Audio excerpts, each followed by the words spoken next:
بیوی کے لیے بھی کچھ احکامات ہیں، بیوی کی بھی کچھ ذمہ داریاں ہیں جو اسے شوہر کے حق میں پوری کرنا ہے۔ پہلی ذمہ داری یہ کہ بیوی خوشی کے ساتھ شوہر کی اطاعت کرے۔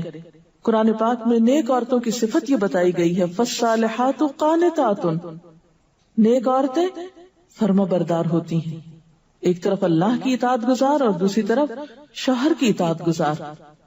شوہر کی اطاعت کے بارے میں ایک حدیث میں آتا ہے، آپ صلی اللہ علیہ وسلم نے فرمایا، دو قسم کے لوگ ایسے ہیں کہ جن کی نمازیں ان کے سروں سے اوپر نہیں جاتی، ایک وہ غلام جو اپنے آقا سے بھاگ جائے جب تک کہ واپس نہ آئے، اور دوسرے وہ بیوی جو اپنے شوہر کی نافرمانی کرے جب تک کہ نافرمانی سے باز نہ آ جائے۔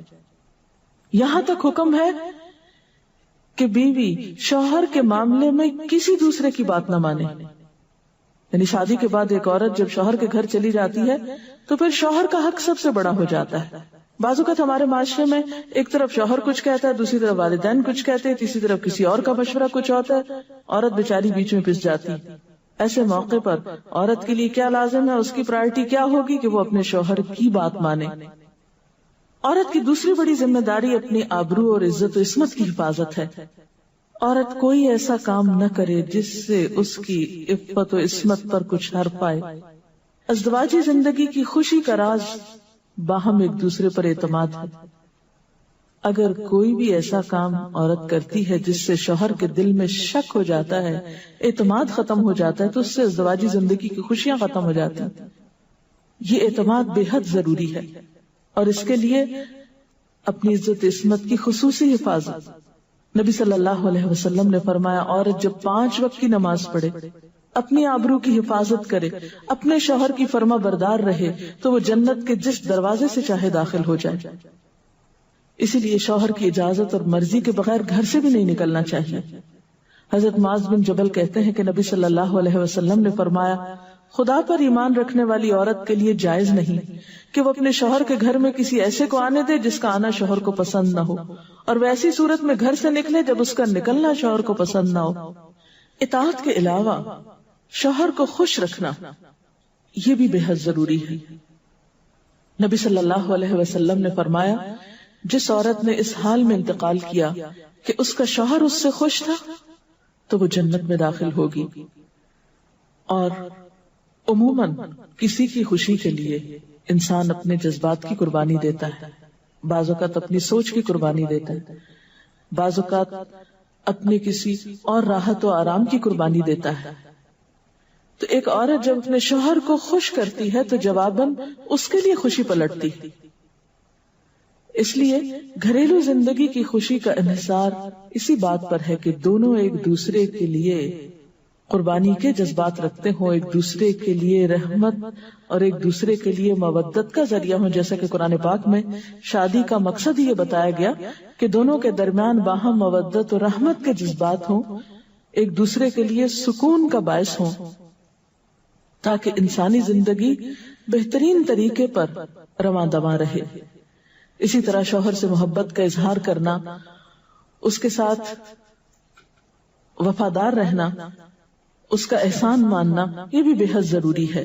حضرت اسماء کہتی ہیں کہ ایک بار نبی صلی اللہ علیہ وسلم میرے پاس سے گزرے، میں اپنی سہیلیوں کے ساتھ تھی، آپ نے ہمیں سلام کیا اور ارشاد فرمایا، تم پر جن کا احسان ہے ان کی ناشکری سے بچو۔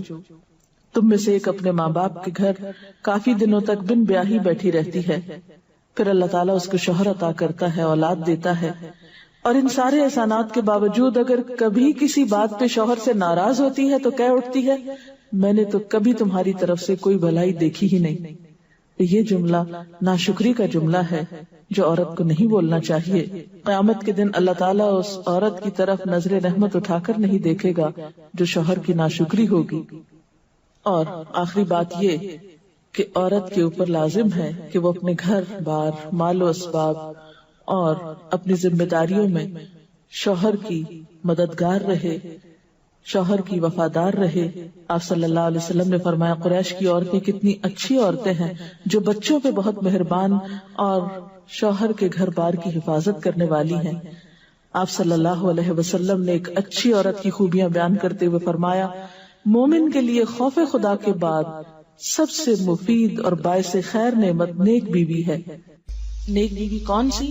اس کی کیا تعریف ہے کہ جب شوہر کوئی کام کہے تو خوشی سے کر دے، جب اس پہ نگاہ ڈالے تو اس کو خوش کر دے، اور جب اس کے بھروسے پر قسم کھا بیٹھے تو قسم پوری کر دے، اور جب کہیں چلا جائے تو اس کے پیچھے اپنی عزت و آبرو کی حفاظت کرے، اور شوہر کے مال اور اسباب میں اس کی خیر خواہ رہے، اس کو ضائع نہ کرے۔ ایک اچھی بیوی کی خوبیاں آپ صلی اللہ علیہ وسلم نے بتائیں۔ اور پھر آخری چیز صفائی ستھرائی، سلیقہ، شوہر کے لیے زیب و زینت کا اہتمام، یہ چیزیں بھی ازدواجی زندگی میں خوبصورتی پیدا کرتی ہیں، اور اس کا بھی اہتمام جو ہے پھر ایک عبادت ہو جاتا ہے۔ لیکن ہمارا حال یہ ہے کہ جب ہمیں کہیں باہر جانا ہوتا ہے تو ہم بہت اہتمام کریں گے، لیکن شوہر کے لیے بطور خاص نیت کر کے اہتمام نہیں کریں۔ ہم یہ کہتے ہیں اس کو تو نظر ہی نہیں آتا، اس نے کبھی تعریف ہی نہیں کی، اس کو پتہ ہی نہیں میں نے کیا پہنا اور کیا نہیں پہنا، تو کس لیے پہنے؟ ایک شیطان ہمیں جواز فراہم کر دیتا نا۔ حالانکہ ہر کوئی ڈسکرپٹیو نہیں ہوتا، جس طرح بعض اوقات ہم خواتین بہت ڈسکرپٹیو ہوتی ہیں، اس نے یہ پہنا، اس کا یہ اینگل تھا، یہ ایسا تھا ویسا تھا۔ شوہروں مردوں کی اس طرح کی نظر نہیں ہوتی، پھر ہم ان سے وہ ایکسپیکٹ کرتے ہیں جو ہم خود کر رہے ہوتے ہیں یا خود چاہتے ہیں، وہ اس میں پورے نہیں اترتے تو ہمارے اسٹینڈرڈ سے گر جاتے ہیں۔ تو اس سے یہ ہے کہ ان کی اور بھلائیاں یاد رکھ کے اگر اس طرح کی کوئی کمی کوتاہی ہو جائے تو اسے اگنور کر دینا چاہیے، اور ان کے لیے بھی بطور خاص اہتمام کرنا چاہیے۔ اور دیکھیے کہ مثلاً اس جگہ پر ہم بیٹھے ہوئے ہیں، اس جگہ کو خوشگوار بہت سی چیزوں نے ملا کے بنایا، سب لوگوں کا اکٹھا ہونا ایک خوشی کا باعث ہے، یہ پھول رکھے ہوئے، یہ روشنی ہے۔ اب ہم ایک ایک چیز گن تو نہیں سکتے، لیکن اوور آل ہر چیز کا اپنا ایک ایفیکٹ ہے، اور ہر چیز کا اپنا ایک اثر ہے۔ تو اسی طرح شوہر اور بیوی کے تعلقات میں بہت ساری چیزیں ایسی ہوتی جو ہم کو نظر نہیں آ رہی ہوتی، جو سامنے اس کا اثر نہیں ہوتا مگر وہ بیک گراؤنڈ پہ ہوتی ہیں، مگر ہم ان کو کبھی بھی نہیں سامنے لاتے اور کبھی بھی ان کا ذکر نہیں کرتے۔ تو ہمیں ان معاملات میں تھوڑی کوشش کر کے کچھ احسانات کا کبھی زبان سے اگر بول دیں گے تو اس سے کچھ کمی نہیں ہوتی، لیکن دوسرے کا دل جیتا جاتا ہے، اور دوسرے کا دل خوش کرنا تو بہت بڑی عبادت ہے، اور اس کا آغاز اگر گھر سے ہو تو اور اچھا، کیونکہ گھر والوں کو خوشیاں دینے سے خود خوشیاں اپنے آپ پہ پلٹتی، دے کر زیادہ ملتی ہیں، لیتے وہی ہیں جو دینا جانتے ہیں۔